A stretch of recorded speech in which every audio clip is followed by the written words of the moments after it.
Whenever I try to explain why we're doing what we're doing and why we're so excited about it and why we're connected with Tom Maurer and his science, it's because the world that's out there has exhausted treating symptoms of disease. And now we're turning to looking at the cause of disease and treating the body from a cellular level. And we can do that ourselves, because when you work from a cellular level, we are working with our lifestyle and creating a healthy lifestyle and learning, getting knowledge. We get knowledge from Tom Maurer, and as we know, knowledge on its own is no good. We put his knowledge to work when we use the products that Tom uses. So really what we're doing is we are paying for knowledge rather than, I suppose, knowledge, is power, I would say, because people would often look at money and, I'd often tell them, I know my sister-in-law, when I said to her, I said, Carmel, I'm not just talking about toothpaste and shampoo and a supplement. I'm talking about knowledge, and it's not something that we come across very easily, because knowledge is something that we have to buy. You can't get knowledge for nothing. We offer knowledge, but then if people want to actually use it, then they pay for that knowledge, because money is a funny thing. People think money, as long as they have money, they're going along and nothing is going to change. But we don't focus on money, we focus on health. And I often think also of, so as I say, when we think of health, so we put our health before money. Money is a tool that we use for our lifestyle.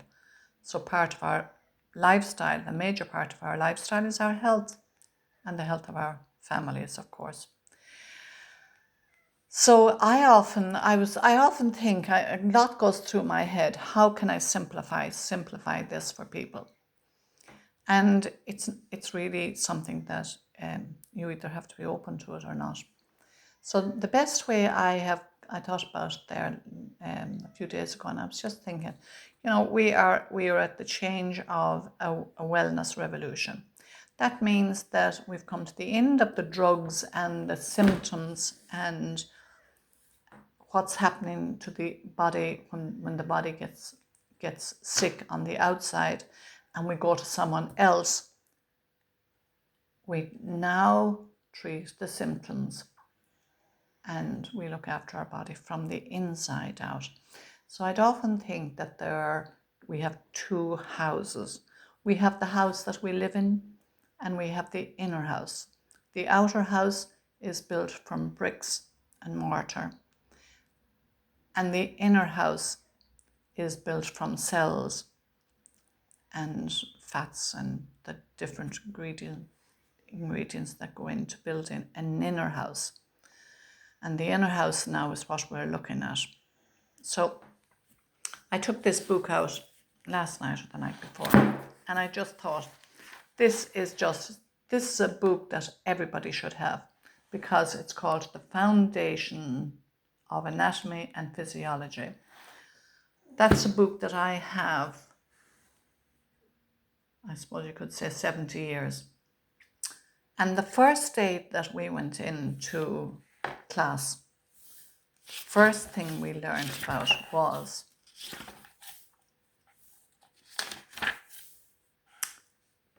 the cells and the tissues, the structure of the human cell. And here we are, we've gone round and round and round and round looking for solutions. And here we are back again looking at the human cell. Life really is amazing. So when we look at the human cell, people often think the human cell, it's so small that it's really it couldn't be that important. But if we have a healthy cell, we will have a healthy body. When we have a healthy body, we'll have a healthy mind. When we have a healthy mind, we'll have a healthy, our soul, I suppose you could say, with body, mind and soul. People don't talk too much about the soul now, but I would think the soul is very important because it's from where the authentic and I suppose our greatest emotions come from, which are to love, to value, and to respect ourselves first and then others. So that's the cell there. And the funny thing about it is, when you look at the cell, every single thing that we need in the whole body, the cell also needs. We have, the cell has metabolism, respiratory. It grows because it grows new cells.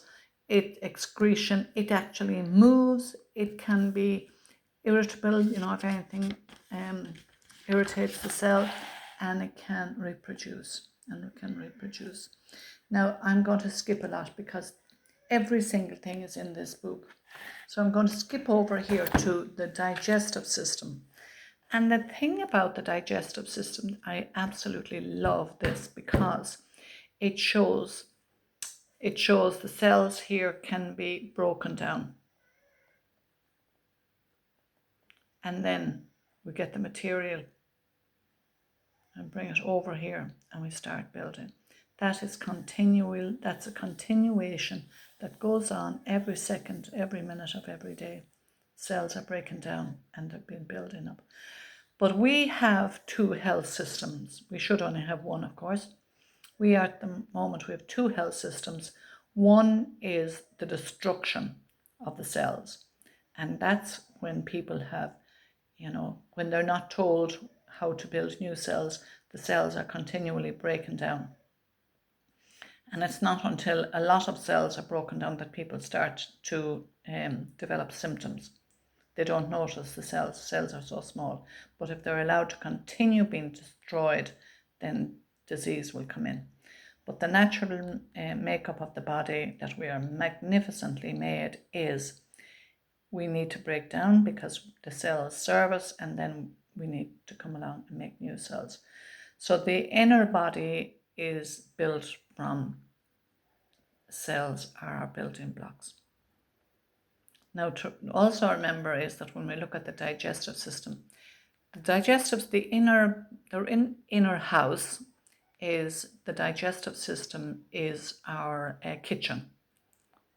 We bring in the food, and whatever food we bring in, and we use it and we eat it, and that is either going to support this system, the breakdown of old cells and the building of new cells, or else if it's unhealthy, then the destruction just goes on. But we have to have balance.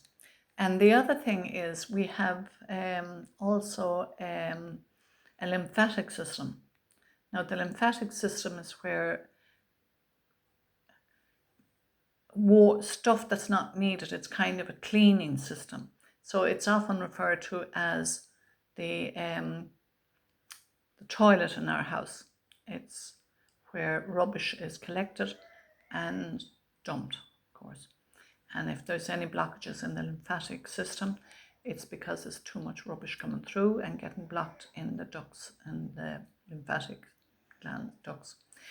And I suppose you could also say that the water, the plumbing in the house is a bit like our blood system. So if we look at the inner and the outer house, most people spend so much. They want the outer house.